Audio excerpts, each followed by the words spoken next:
we fill this bucket with exposure, even if subjectively, and we see this a lot in the first response community that I imagine, I've never been through it and I'm in awe of people who do, but I imagine the first time you go to a domestic violence situation in a policing context or a vehicle accident involving children Mm. in a fire or paramedic context, that must be incredibly subjectively traumatic. It must Yeah. rattle you. But obviously, these amazing folk develop these coping skills to deal with that, such that by the 10th or 15th time you go to one of these, subjectively, you're much better, you're in control, you're dealing with that stress.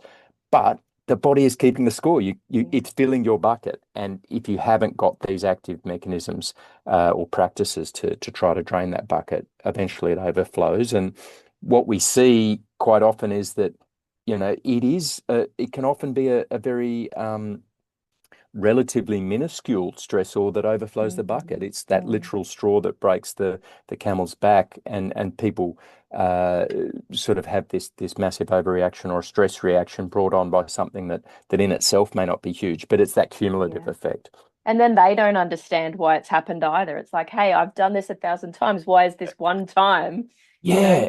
know? And this has been a big thing for us, like writ large with the whole mental health thing. I think there's traditionally, and hopefully it's getting better, but there's been stigma and taboo and a lack of understanding about this stuff. And what we hope our model brings, and what it certainly brought for us, is a better understanding and a better Mm. awareness. Mm. And so when you talk about things like, mindfulness, meditation, gratitude, impacts of stress, all that sort of stuff, it when you understand the mechanism, it kind of makes a lot more sense. And Yeah. for me, it makes it a lot easier to deal with. The analogy I always use, in the SAS regimen, we'd maintain a high level of physical fitness.